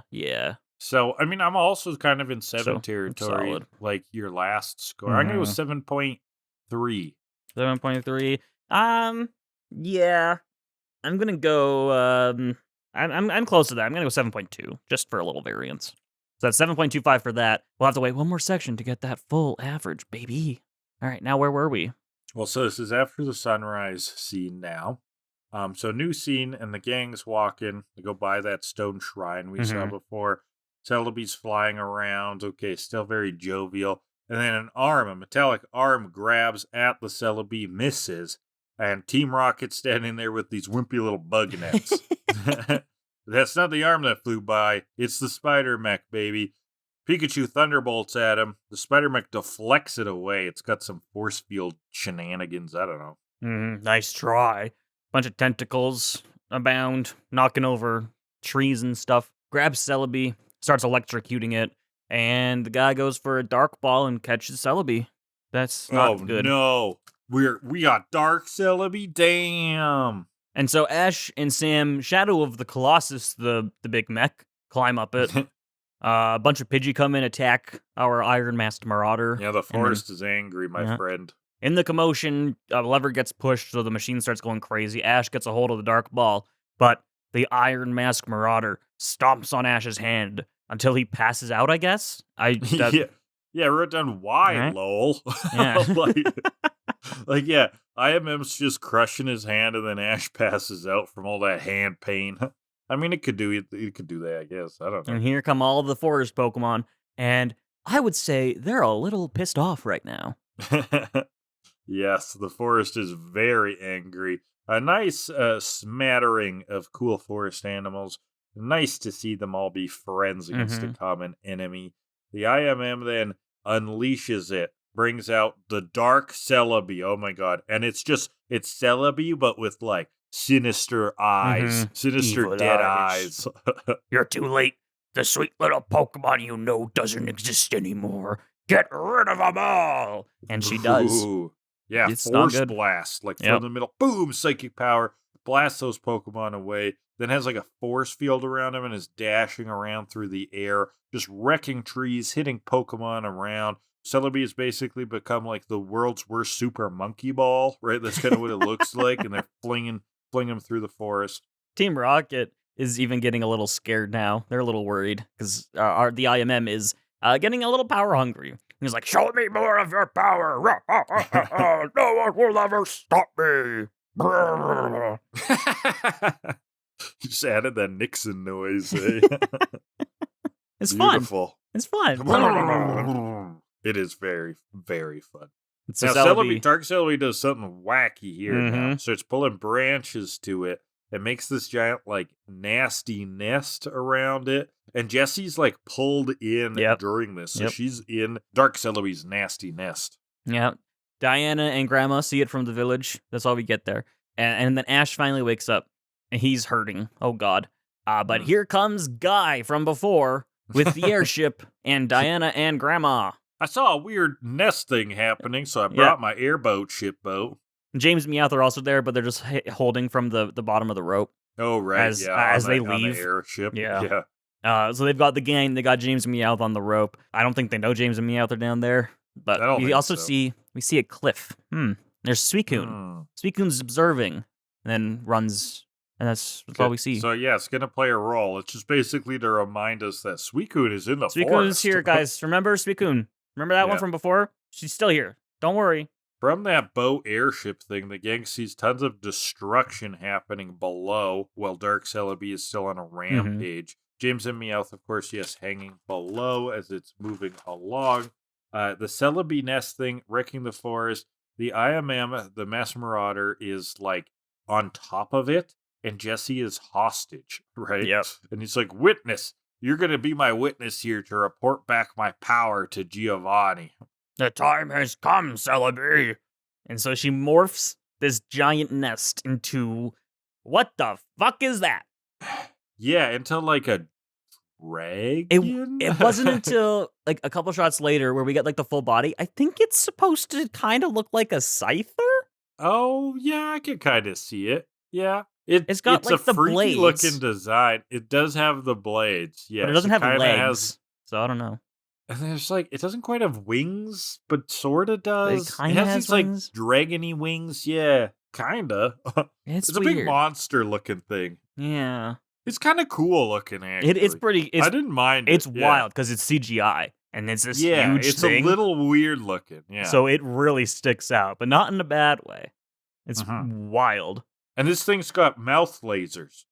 So, I mean, Celebi is inside the quote-unquote head, like the cockpit of this tree branch mecha, and mouth lasering the forest, blasts at the lake. I don't know. I think that, like, the soul of the lake has been damaged in this attack or something. It looks like the color has shifted. Things are bad. Jessie agrees to help the Mass Marauder get a promotion. And that's when IMM reveals he don't care about no stinking promotion. He wants to rule Team Rocket and then the world. Yeah, we'll be afraid of me now. I'm going to kill Giovanni with this monster mecha tree monster. Do you think this thing can even, like, work outside of the forest? Don't all of Celebi's powers come from the forest? I don't know anymore. But if you think about it, ruling the world is the greatest promotion of all. So checkmate. Checkmate. IMM. Fuck you. So the airship confronts them, and Celebi just blasts them. They fall into the lake, where they get blasted again. Overkill a little bit. Everyone's okay. Grandma's alive, just barely, she says. Thank God. James and Meowth wash ashore. Pikachu goes for Thunderbolt. Nothing. And then IMM goes, "Get rid of these children. Do it now." And Celebi starts charging up, right? So we can see Celebi holding down B for a few seconds. And then, from downtown, at the last second, Suicune swoops in, grabs the kids. They save them. It's the North Wind with the steel chair. The grandma's hyped. The North Wind has saved us all. Oh, my goodness. And the North Wind is a fucking badass name for Suicune as well. Right. Jumping around, breaking branches, because, like, IMM's up on top of this branch, right? And Suicune, like, jumps up just to break the branch. It's like, fuck you, Fuck you, Marauder. IMM falls, but he's gonna be fine. petty. I don't know. Yeah. Yeah. But the IMM wants to catch Suicune now, too. So out comes Tyranitar, Hyper Beaming, Brock. Brilliant Brock. Here comes Onyx. Brilliant Brock indeed. Onyx is out, butts Tyranitar, just enough to make his Hyper Beam go off in the wrong direction. But Tyranitar just kind of like grabs him and just chucks Onyx away. But they're all distracted, so Suicune is able to bring the kids up to CeleBee, where CeleBee is. Now, Suicune's also Shadow of the Colossusing. Oh, yeah, and now it, like, kind of jumps up like a panther, you know? Very cool looking. Tyranitar firing at, who's Onyx. he firing at? He's Onyx. fighting Onyx. I wrote an O, but I usually write O to mean oak. So I was like, you can't fire at oak. Tyranitar fires at Onyx. Professor Oak steps in. You were close. Yeah. An oak does and mental Tyranitar. Damage to Tyranitar. Oh, damn. Yeah. Try again. You need to get the whole thing in the image. Wonderful.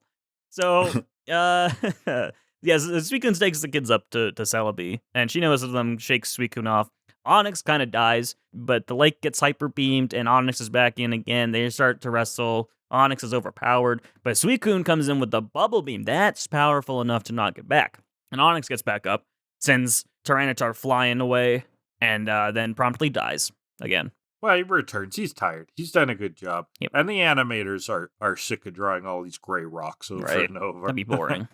So Suicune blasts up, or Suicune. Suicune. Oh my god, what is wrong with me? Suicune blasts up at CeleBee and then runs up following. Now, CeleBee is using Vine Whip, basically, but like magical, eerie-looking Vine Whip. Grabs at Suicune, holding it up there, summons this dark energy, which is shocking Suicune over and over. Ooh, painful for our beautiful guardian beast. Yeah, teach them a lesson. It's hurting real bad. That's what'll happen to anyone who tries to stop me. Ash and Sam fall off from where they are up there, but falling down, Jessie actually catches them because she's still like part of this vegetation monstrosity. Pulls them up so that they can climb up, and they see CeleBee inside of him. Yeah, she's like, be careful. Inside of the mech. CeleBee's just above us. And so Ash and Sam are like, all right, let's go. And they leave Jessie, and she's like, what are you doing? Good. I helped you. Come on. Reciprocity. Damn you. And so they find CeleBee and just yell at him, you have to stop. I'm like, bro, she's brainwashed. Like, they do like that classic trope of like, remember in your heart. Yeah. This is power of friendship shit right here. Yeah. Oh, yeah. And you can tell that CeleBee's trying to resist. There's glimmers of humanity in those dead eyes, but they can't. CeleBee keeps coming back to it and keeps zapping at Suicune. The evil is overflowing. Ash is yelling, we're trying to save you. CeleBee's clearly having memories. Now we're seeing flashbacks of being around Ash, being around Sam, and is conflicted. There's pain going on. Ooh, Ash and Sam climb deeper into the cockpit of despair. And meanwhile, forest Pokemon all over are just roaring. Rah, rah, rah. We can tell something's going on. Something's wrong.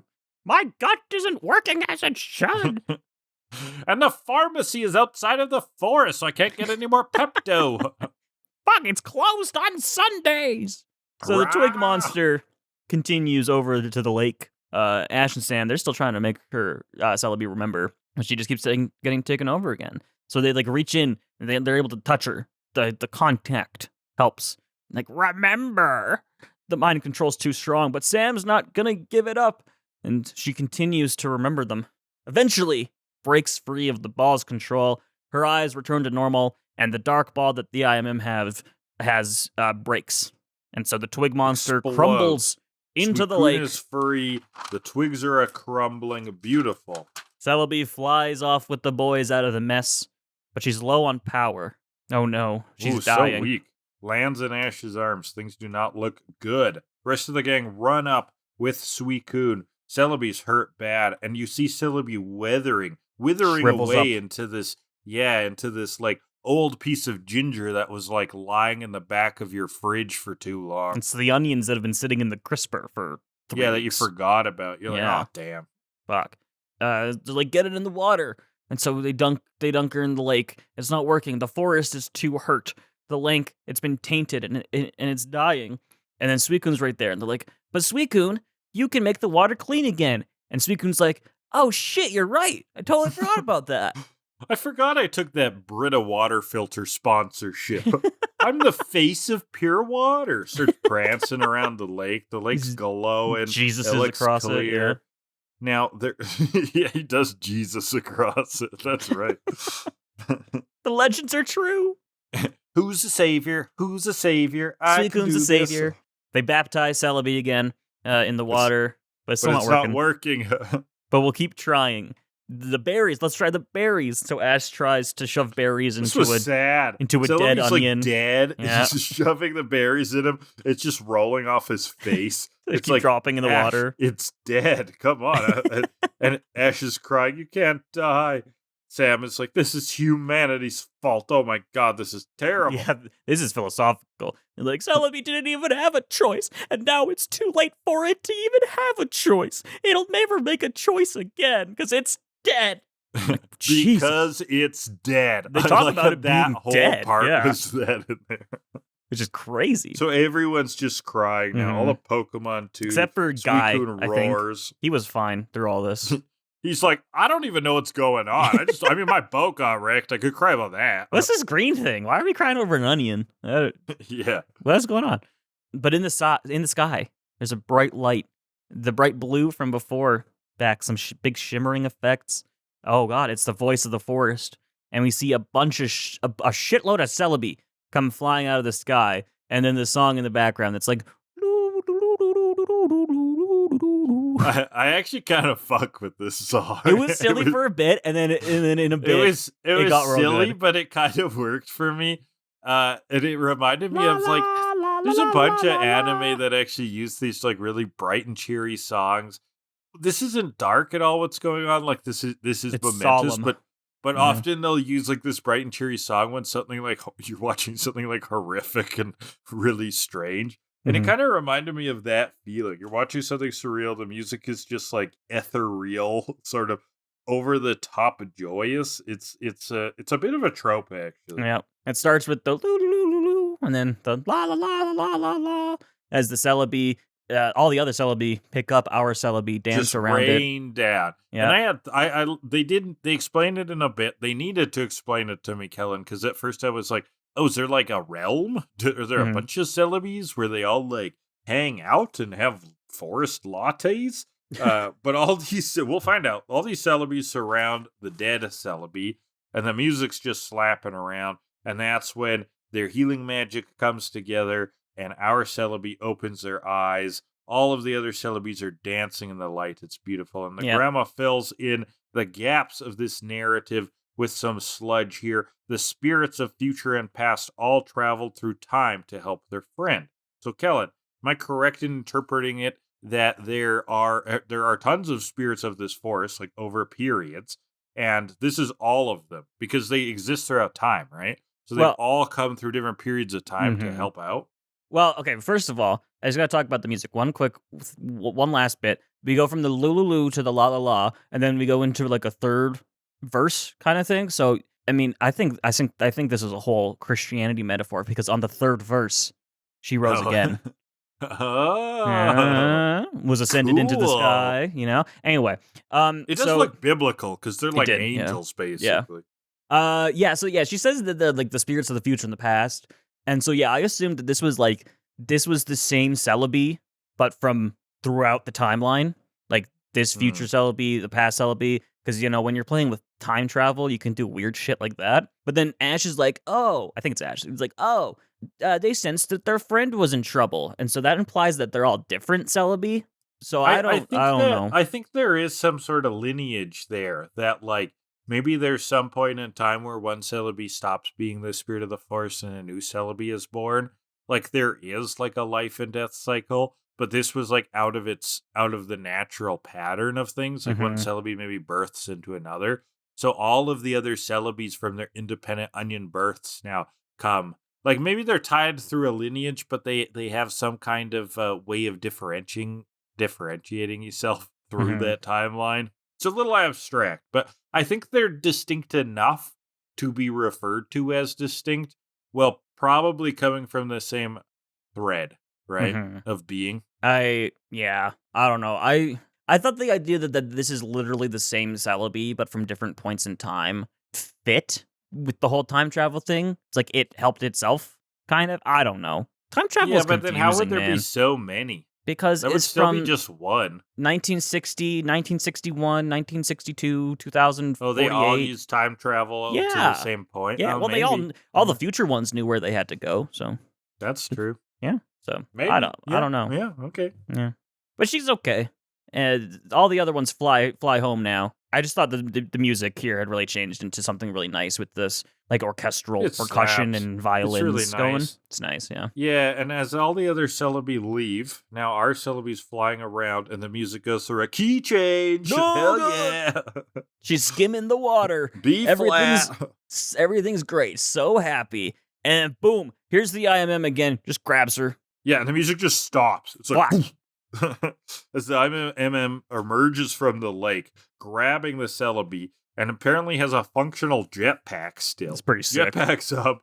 Ash is holding onto his leg. They're all in the air, and Pikachu's on Ash's back, so Pikachu thunderbolts from the back of the Mhm. IMM, exploding the jetpack. They're all falling through the air. Ash grabs Pikachu. Celebi, remembering that Peter Pan moment from before, gives the flying power to Ash and Pikachu, Mhm. and the IMM crashes Yeah, into the woods. leaves the Iron Mask Marauder for dead, falling onto the ground. Diana, Grandma, and Guy are standing over him, looking like they're about to beat him up, and he realizes, oh, all of his Pokemon are gone. They must have escaped. Oh shit! And tries to reason with them. There's a big misunderstanding. Sure. Oh, Yeah. Okay. Yeah, okay. All of the other forest Pokemon are here, so the bugs all string shot him up, and we are left to imagine what happened to this man. Yeah, the Ursaring just like eats his leg, and then Suicune like bites his finger off. I don't know. You got to make it slow somehow. The Spinoraks just like shit all over it. They lay eggs inside of his womb, and they eggs inside of his lungs, and they burst out. Like just horrible shit. Yeah, they lay eggs inside of his womb. 9 months later, there's these gross Spinarak human hybrids running around. Yeah, like an real alien. freaks of nature, Mm-hmm. tormented by God. Kill It's me. real rough. And so Ash thanks Suicune. Like, maybe we'll see you again someday. Maybe at the Johto League? Yeah, right. Yeah. That's She a runs funny off. one, Kellan. Yeah. Oh, thank you. I'm honored. She runs off, and Celebi is ready to go back to her time, and it wants to take Sam back with her. Looks like you're going home, Sam. Oh, Oh. we'll always be friends, Ash says, no Wherever matter or what whenever time you you're are. in. Oh. So Celebi Maybe I'll takes see Sam, you again someday, Sam says. and Ash says, I know we will. Nah, Oh. Ash. That's not how time travel works. 40 years ago, you weren't born yet. So Right. they disappear to the past. Ash cries, and we look to the sky. Oh, sunset again. We're calling Oak. And they're like, yeah, you were right. We met Suicune and Celebi. It was pretty wild. You should have been there. It's like they could make a movie out of that. Yeah, there was like time travel or something. I wasn't really Crazy. following, but it was wacky. There's probably some plot holes in there somewhere. I don't know. Yeah. Time travel is real weird. And Ash is sad about this kid named Sam that he was friends with. And Oak's like, don't worry, friendship stands the test of time. Interesting. Oh, yeah. It was at that exact moment. I was like, oh my God, it's Oak.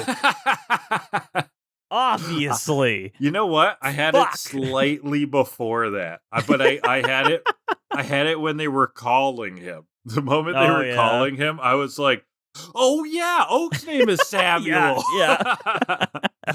Because I was like waiting. The moment that Sam went through the portal, I was like, "Oh, and now like this old man's gonna pop up and be like, my name is Samuel," and then I just saw Oak's face, and I was like, "Oh yeah." There's already an old man named Samuel. And you wouldn't have known that because going through the last year of podcast to find moments for last week, there was a point where we hear that Oak's name is Samuel, and you were like, "Did we know that? Is that something we knew? I don't remember that at all." And so if we hadn't watched like that episode, You wouldn't have known that. I wouldn't have known that, yeah. And that would have been even crazier. But yeah, I can't believe I forgot that. Oh my god. And like, in hindsight, it's so obvious. Oh my god. I mean, they set it up. Yeah. They totally do. So that's a big twist. It's just that this kid who traveled through time is actually it's actually Oak. And the cool part here is, we get some stuff here where Oak's now looking at the sketchbook. He's got that original sketchbook. There's that line you called out halfway through where Ash is like, it's almost like a Pokedex. This would have been the inspiration for the Pokedex, right? God. That he started chronicling through sketches, and then he turned it into like a digital version later on. Okay, but this is cool. like... That's awesome. Yeah, it is. And so, like, that's a scene... I think that scene was specifically made for the dub. Oh, really? Yeah, that was made for the dub to make it more obvious. Stupid Americans. And I think, this whole scene of Ash calling Oak, that was also made for the dub. That was different. In the original, Sam was shown returning to the past, seeing Towa, who is the grandma, and he tells her he'd been dreaming, and the only clue for the Japanese version that Sam is Oak, it comes from the credits that we'll see in a minute. So that was the only clue. So they're much more subtle in the Japanese one. Okay. It's not like outright confirmed, but it is implied heavily. That was changed for the dub, but also in this exchange, Oak says, Sammy won't forget you, whatever, blah blah blah, and the gang's walking away from the phone. They're like, how did he know his name was Sammy? We never said that. And Brock's just like, Oak's amazing. He knows everything. That was hilarious. I love that. So the gang didn't catch on, but the audience is supposed to be slightly smarter than those stupid kids. Yeah. And then, Oak says it seemed like it happened only yesterday, and he looks at his drawing of Celebi and Pikachu sleeping that we saw from before, and that scene was added for the dub. Oh, okay, neat. And then we see Jessie floating along the river. James and Meowth finally have found her. They needed to wait until the coast was clear. But it's not clear because giant Tyranitar nearly eats them all, knocking James and Meowth into the water as well. We also see Caesar and Sneasel just kind of walking off. Just like watching, and then they like leave away. We know that they're chill now. They're no longer evil. They got away. And Team Rocket, they're like, fuck, this water's awesome. Oh, this is incredible. Looks like we're floating away. Let's just all float away. Yeah. And that's the movie. Then we go into the credits.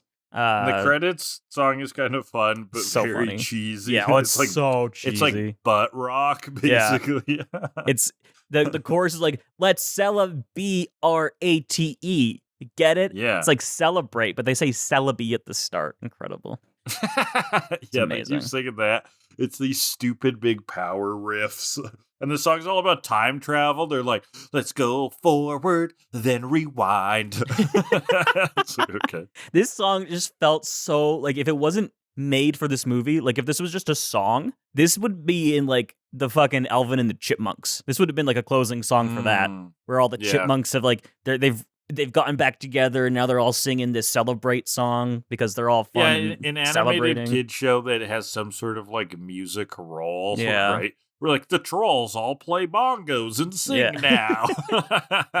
Yeah, totally. Like I think it's the Squeakquel where they all sing "We Are Family," and it's like, oh, that's just such a chipmunk song. Mm-hmm. Oh my god. Anyways, in the credits, nice little bits. The airship's all fine now. The gang is waving goodbye to Diana and Grandma. Then we see Oak and Tracy. They're looking for stuff in the lab. They're like cleaning up or something, and Tracy comes across the sketchbook and finds the drawing of Pikachu and Celebi, but it's kind of like messed up a little bit. And this was the only hint in the Japanese version that Oak was Sam. Oh, interesting. Yeah. And then Oak sneezes. It's important. Yeah, somebody's talking about him. Also, though, really interesting fact. This sketchbook of Oak's in Let's Go Pikachu and Eevee, you can see it on top of a shelf in his lab. Oh, that's pretty nice. Yeah. Neat touch. That's a good little touch. Some continuity-ish. Very subtle detail. Yeah, and Pokemon's not always into subtle continuity, so that's refreshing. Yeah. So Sunset, gang's watching a boat, blah, blah, blah. Suicune's running. The gang finds more berries. We see that Celebi, Celebi's still here. Still floating around. Very cute. And then, credits roll, and we get special thanks to Harvey fucking Weinstein. What? That was in there? Right at the end of the credits, baby. Oh my god, I didn't look at that. That's disturbing. Oh, 2000. Celebi, you've seen better days. Oh man, it's Oof. That's disturbing. I just thought to myself, fuck. Why? Jesus Christ. Graham had to bring up Neil Gaiman in the episode too. What's with all these sex criminals ruining everything? I showed it to my friends in our Discord because I was watching the fourth CeleBee movie and everything was great until the special things popped up. And one of my friends is like, yeah, I mean, that's in a lot of stuff. He was everywhere in Hollywood before like 2015. So it's not surprising to see it in the credits. It's just like, oh, really? Well, you went to literary hour? Cleanse Sure. the soul after you've given me a stomachache? Oh my god.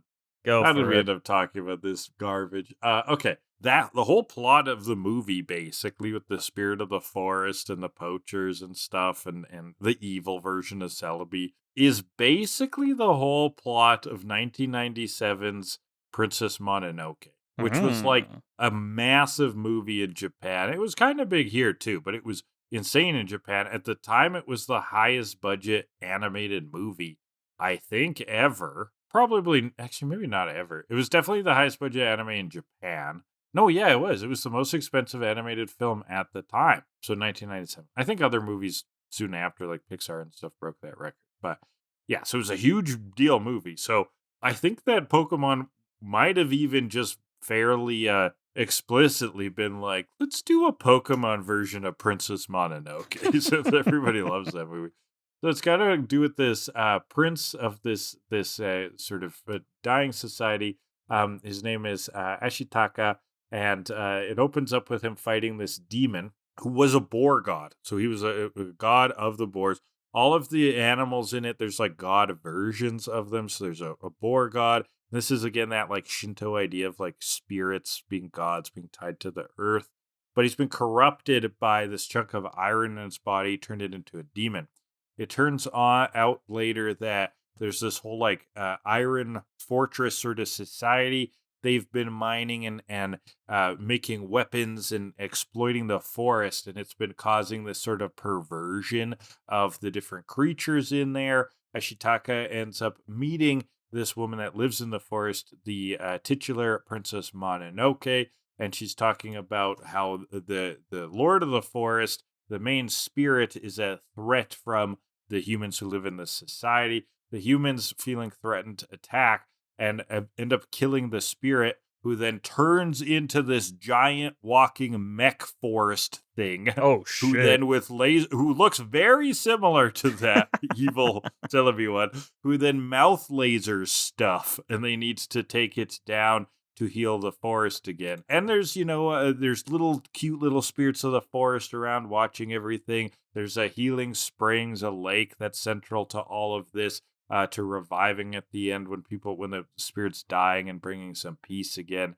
It's a beautiful, violent, weird film. It's kind of scary. I guess it's supposed to be a kid's movie, but I would not watch this as a kid. It's actually quite dark and creepy. Beautiful animation. It's a movie I like a lot. Yeah, and it was one of the most well animated movies at the time. So yeah, Princess Mononoke. It's not literature, but I think it's worth talking about here. I mean, yeah, it sounds like it was at least a pretty clear inspiration. So. Inspiration, yeah. All right, let's finish up this rating, shall we? All right, so this is the last section of the 4-pour. We can pull 2 more categories, and then we'll average the whole thing. What do we got, Kellan, first off? First category will be, fifth will be, the soundtrack. Oh, so we got the La La Las. And we've got the corny Celebi song at the end. CeleBee, RHEE. Something, something, something, something. Yeah, that orchestral soundtrack, too. I like the La La La song. Yeah, and the orchestrals. I mean, those were nice. It's definitely decent. I mean, this is all like the big action sequence, so there's some action stuff going on, too. Yeah, it works. It's weird. It is not a 10 for me. No. I'll say that. I'll get that out of the way. Weirdly enough, okay, of the 4 movies we've watched, Pokemon 2000 is actually my least favorite, but I think it had the best soundtrack. Oh, it fucking rocked. Least favorite movie, favorite soundtrack. This one falls somewhere in the middle for soundtrack. We'll talk in a bit about overall ranking of the movies. So I'm going to put that at a 8. 8? Okay. It's still good. It's still pretty It is good. It is above average. It is memorable. It is not upper echelon, though, but it is definitely higher tier. I'm going to go 7.3. I'm very into 7s today, apparently. Feeling like lucky 7s. Eh? Yeah. So that's 7.65. This has been pretty good for this movie. This might be the highest Actually rated a good score. Yeah. And final category would be the Team Rocket scheme. Now, do we include the Marauder? He is part of Team Rocket. Jesse and James. He is part of Team Rocket. Because Jesse and James barely have a scheme, and they're just there. Yeah. But, I mean, considering he is part of Team Rocket and the ball just says Team Rocket scheme, I think we count it. Well, it's a pretty good scheme then. Use the spirit of the forest to get rid of Giovanni, rule the world. The dark ball technology is nice. He pretty can cool. Corrupt the world, straight on, head on. I would have liked to have seen a little bit more of motivation for the IMM. Like if power. This movie had 15 extra minutes, I would like them to spend at least 5 of it fleshing out the villain a bit. You need that backstory, that Voldemort, just something. Not even what happened, sophisticated one, but just a bit. Because right now, that's a bit of a weak spot of the movie. Is it's just angry weird dude, but. The dark ball magic is cool. At least he has a name in the movie, kind of. It's not the guy from It's better movie than 2. movie 2, yeah. It's not even a name, it's just a title. A title. But at least it's something to call him. Yeah, it's some flavor at least. But he also has the giant Tyranitar, which is cool. Yeah, and the spider mech is very cool. And the twig mech thing with capturing Celebi and Suicune, I think it's pretty neat. It's pretty good, and neat. It's a cool idea to corrupt this spirit and use him for his own motivation. So 8.2. Yeah, I'll go 8. Yeah, flat 8. So it's 8.1. All right, are you ready for an overall? Yes, please. All right. Well, Pokemon Variety got 8.7, Sweet Sentence 3.75, Sunset Boulevard 6.8, Plot 7.25, Soundtrack 7.65, and Team Rocket Schemes 8.1. Overall, Pokemon Forever, CeleBee, the Voice of the Forest, averages out to a 7.04. Wow, not bad. Pretty good. It's pretty good. To compare it, Mewtwo Strikes Back got 5.5. Power of One got 6.06. Spell of the Unknown got a 6.51. And then if we count Mewtwo Returns, that was a 7.2. So slightly below Mewtwo Returns, which was the special. Not technically a movie, though. I forget about Mewtwo Returns all the time. Even though it rocked. I don't even remember where I put that in my ranking. I think you had it either first or second, I think. It wasn't first. Maybe but third. I would add a third. Yeah. Yeah, yours was probably Mewtwo, Entei, Mewtwo Returns, Power of One. And actually, my new ranking with Pokemon Forever in there, you want to hear it? No. I'm actually rewarding Pokemon Forever the number 2 spot. Ooh. I think it was pretty great. I go Mewtwo, the original movie's still the best, then Pokemon Forever, then Entei, then Mewtwo Returns, then movie 2. This is tricky. I don't know what my definitive is. I don't remember what I even said last time. So I guess my opinions will be ever changing. I would probably put, I don't know. This one was good. I'd probably, I'm going to put Spell of the Unknown at the top, and then Mewtwo Returns, Celebi, original movie, and then Power of One. That's what I'm going to say. Bad. Yeah. And again, that is a very fluid list. Yeah. They're all pretty close together. Because even though we seem kind of aligned on, even though the Power of One lacked a solid plot, those action sequences kicked ass, and I loved that. So I definitely think I like Power of One more than you did. Wait, where did you put it? Still at the bottom? Still at the bottom, yeah. But is closer, I think, to the others than yours is. Yeah, the action scenes were good, and the animation, the music is really the highlight of that one. Yeah. But it just there's no plot, and no. The world turns to ash made me want to fart out my guts. Funny though. Oh my god. Incredible. Anyway, all right, that's it. That's the movie. This is a big one. Oh my god, big chunky boy of an episode. Well, we will be returning Season 3. This is the kickoff. What is going on next week, Kellan? Well, we're approaching the end of Johto League Champions. We only got 2 weeks left, and then we're into Master Quest, and we'll kick off next week. We'll do 2 episodes next week. We're going to start with episode 208. Now, in the Orange Islands, we had an episode called The Joy of Pokemon, and that was Buff Joy, I believe. This episode is called The Joy of Water Pokemon. Okay. Or in Japanese. A very similar name. Wait for this Japanese name. The Nurse Joy who hates water Pokemon? Exclamation question. Kasumi's anger! Exclamation. Whoa. It's pretty good. Fucked. Interesting. And then episode 209, Got Miltank? Or in Japanese, Mother Miltank! Exclamation. The Desert Secret! Exclamation. Mother Miltank, okay. Got Miltank? Got Miltank? That's next week. So join us for that. What a rip-roaring adventure. I'm excited to get into some regular episodes. They sound like filler, but they sound fun, and I love being filled full of fun. So join us then. Thank you, everyone, for listening. This has been TCAT. We are in Season 3 now. Leave comments down below on the YouTube channel. Hydra Leech is where we got the video versions, and you can leave comments. Audio versions are wherever fine podcasts are downloaded. If you want to ask us questions, Kellan now has this form up where you can use. We've also got that email still going, tokyoadelibird@gmail.com, as well as Twitter and Blue Sky handles, tokyoadelibird. Intro and outro music is 80s Synthwave by Alex the Action. Kellan runs a TikTok. Hydra Leeches is the channel. We've got Twitch. Kellan runs on Twitch, twitch.tv/Hydra Leech. Kellan, are you getting into some Pokemon stuff there yet? Or what's going on?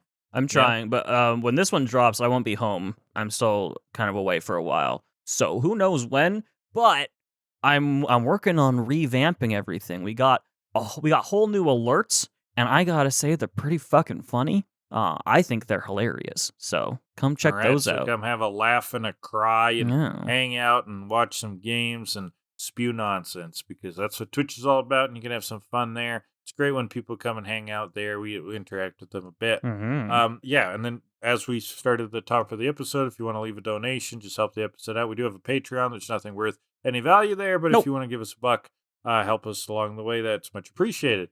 And that's it, Kellan. In fact, the content on the Patreon might make it less valuable. Detrimental. Yeah.